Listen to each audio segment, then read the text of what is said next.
YSRTP నాయకులు రామిరెడ్డి గారు నమస్కారం. నాకు తెలిసి ఇదే వైఎస్ఆర్టీపీలో మీ లాస్ట్ ఇంటర్వ్యూ అనుకుంటా, లాస్ట్ సెషన్ అనుకుంటా. ఎందుకంటే రేపు మీరు కాంగ్రెస్ పార్టీలో అధికారికంగా విలీనం కాబోతున్నారు కాబట్టి ఈ వర్డ్ ఉపయోగిస్తాను. రామిరెడ్డి గారు చెప్పండి, షర్మిల గారిని ఏపీ జనం, ఏపీ కాంగ్రెస్, ఏపీ జనం నమ్ముతారా? గారు తన స్వార్థ ప్రయోజనాల కోసం, స్వప్రయోజనాల కోసం పార్టీ పెట్టడం అనేటువంటి మాట ముమ్మాటికి అవాస్తవం. ఎందుకంటే తెలంగాణ రాష్ట్రంలో ఏం జరిగిందో పరిస్థితులన్నీ మనకు తెలుసు. కేసీఆర్ వన్ సైడెడ్ గా నియంత పాలన, అవినీతి పాలన చేస్తా ఉంటే ప్రజలు చాలా ఇబ్బందుల్లో ఉన్నప్పుడు పాదయాత్ర 3800 కిలోమీటర్ల పాదయాత్ర చేసి ప్రజల కష్టాలను తెలుసుకున్న తర్వాత మొన్నటి జరిగినటువంటి శాసనసభ ఎన్నికల్లో మేము అన్ని స్థానాల్లో పోటీ చేస్తామని చెప్పి ప్రకటించిన తర్వాత మరోపక్క కాంగ్రెస్ పార్టీ అధిష్టానంలో ఉన్న పెద్దలు దీన్ని గుర్తించి ఆ ఓట్స్ స్ప్లిట్ అయిపోయిన తర్వాత మళ్ళీ కేసీఆర్కి లాభం జరుగుతుంది, ఇది మీకు భావ్యమేనా అని చెప్పి అడగడంతో మేము కూడా ఆలోచన చేశాం. మా లక్ష్యం కేసీఆర్ని గద్దెదించాలి, మళ్ళీ రాజశేఖర రెడ్డి గారి సువర్ణ పరిపాలన అందించడమే మా ఎజెండాగా పెట్టుకునే పార్టీ పెట్టాం. మరి మా లక్ష్యం నెరవేరినప్పుడు మేము కూడా పోటీ చేసి కేసీఆర్కి లాభం చేయాల్సినటువంటి అవసరం ఏ మేరకు లేదు అని చెప్పి మేము గ్రహించి మరి బేషరతుగా కాంగ్రెస్ పార్టీకి మద్దతు ఇచ్చి ఇవాళ కాంగ్రెస్ పార్టీ అధికారంలోకి రావడంలో వైఎస్ఆర్ తెలంగాణ పార్టీ ప్రధాన భూమిక పోషించింది అన్న దాంట్లో మరి ఏఐసీ పెద్దలు గుర్తించే ఈ రోజు మమ్మల్ని కాంగ్రెస్ పార్టీలోకి విలీనం కోసం ఆహ్వానించారు. ఇది మనం గ్రహించాలి.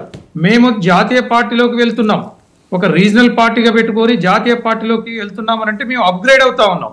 ఇది జాతీయ పార్టీలోకి వెళ్ళిన తర్వాత, జాతీయ పార్టీలో వన్స్ చేరిన తర్వాత వారు ఎక్కడైనా షర్మిల గారి సేవలను వినియోగించుకునేటువంటి అవకాశం ఉంది. కాబట్టి అతి సమీపంలో ఇంకొక 2 నెలల్లో ఆంధ్రప్రదేశ్లో అసెంబ్లీ ఎన్నికలు ఉన్నాయి, దేశమంతటా పార్లమెంట్ ఎన్నికలు ఉన్నాయి. కాబట్టి మరి పక్కన ఉన్నటువంటి కర్ణాటక కానీ, తమిళనాడు కానీ, తెలుగు రాష్ట్రాల తెలుగు ప్రజలు ఉన్నారు కాబట్టి, రాజశేఖర రెడ్డి గారి అభిమానులు ఉన్నారు కాబట్టి మరి ఒక మంచి డైనమిక్ లీడర్ చరిస్మా ఉంది, రాజశేఖర రెడ్డి గారి లెగసీ తీసుకునేటువంటి అవకాశం షర్మిల గారి ద్వారా ఉంటుందనేటువంటి ఒక భావనతోటి కాంగ్రెస్ పార్టీ మరి కన్విన్స్ చేసి విలీనం. తెలంగాణలో కాడి వదిలేశారా? కాడి వదిలేశారా? తెలంగాణలో మీరు టీఆర్ఎస్ కావచ్చు, మిగతా పార్టీలతో కానీ పోరాటం చేయలేకపోతున్నారా? పార్టీ పెట్టడం, ఇక పార్టీ కొనసాగించడం మా వల్ల కాదని చేతులు ఎత్తేసినట్టేనా ఇండైరెక్ట్ గా? లేదు వెంకట్ గారు, ఇక్కడ మేము పార్టీని ఎట్టి పరిస్థితుల్లో ఇక్కడ వదిలేయట్లేదు. పార్టీ విలీనం చేస్తున్నాం, కాంగ్రెస్ పార్టీలో చేరుతున్నాం. అంత మాత్రాన షర్మిలమ్మకు తెలంగాణకు ఇక్కడ సంబంధం లేదు అనేది ఇంకే సంబంధం అండి.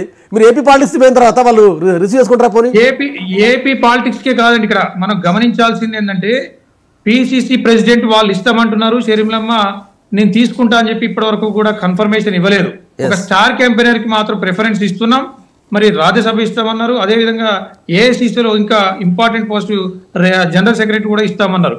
కాబట్టి ఇది రేపు ఏం జరగబోతుందో చూస్తాం. మేము మాత్రం ఓవరాల్ గా ఈ 2 రాష్ట్రాల్లో కూడా ప్రచారంలో ముమ్మరంగా పాల్గొని కాంగ్రెస్ పార్టీ రేపు పోటీ చేసేటువంటి స్థానాల్లో అధిక స్థానాలు కైవసం చేసుకునే దాంట్లో ప్రచారంలో ముమ్మరంగా పాల్గొనాలని చెప్పి మా అభ్యర్థన. రామిరెడ్డి గారు, మీరు వైఎస్ఆర్ అభిమాని, చాలా మంది వైఎస్ఆర్ అభిమానులు ఉంటారు, కానీ అక్కడ ఉన్నది జగన్ కదా, జగన్ వైఎస్ఆర్ కొడుకు కదా, మళ్ళీ బిడ్డపై మళ్ళీ కూతురుపై ఈ రకమైన వేరు రాజకీయాలు, గ్రూప్ రాజకీయాలు ఎంత చంద్రబాబుకి లేకుంటే మిగతా పరాయి పార్టీలకు లాభం చేకూరుతుంది కదా, దానికి ఏం చెప్తారు మీరు? వారికి లాభం చేకూరుతుందా లేదా అనేది అనవసరం అండి. మేము కాంగ్రెస్ పార్టీలో జాయిన్ అయిన తర్వాత మరి కాంగ్రెస్ పార్టీ ఇందిరమ్మ రాజ్యం, రాజశేఖర రెడ్డి గారి స్వర్ణ పరిపాలన రావాలని చెప్పి మా స్లోగన్ ఉంటుంది తప్పితే అక్కడ జగన్మోహన్ రెడ్డి గారు ఉన్నారు, అన్న మీద ఫైట్ చేస్తా చెల్లానంటే మేము ఇక్కడ కుటుంబ నేపథ్యాన్ని, కుటుంబ వ్యవహారాలని పక్కన పెట్టైనా సరే ఒక నిర్ణయం తీసుకుంటున్నప్పుడే ఇవన్నీ ఆలోచన చేయాల్సిన పరిస్థితి ఉంది. ఆలోచన చేశాము. ఖచ్చితంగా అక్కడ ప్రభుత్వంలో ఉన్న లోపాలను ఎండగడతాం. కాంగ్రెస్ పార్టీ అభ్యర్థుల గెలుపు కోసం మాత్రం అహర్నిశలు కష్టపడాల్సినటువంటి పరిస్థితి షర్మిల తీసుకుంటుంది. అంటే జగన్ మీద ఫైట్ చేస్తారా? జగన్ మీద ఫైట్ చేసేందుకు షర్మిల మెంటల్ గా, మానసికంగా సిద్ధమయ్యారా? సిద్ధమయ్యే కదా కాంగ్రెస్ పార్టీలో చేరుతుంది. రైట్. మోహన్ రెడ్డి గారు నమస్కారం, గుడ్ మార్నింగ్. వైసీపీ అధికార ప్రతినిధి గారు మోహన్ రెడ్డి గారు నమస్కారం, గుడ్ మార్నింగ్. రైట్. రేపటి నుంచి చంద్రబాబు, పవన్ తో పాటు మరొక బలమైన ప్రతిపక్షం కాంగ్రెస్ పార్టీ రూపంలో, షర్మిల రూపంలో రాబోతుంది.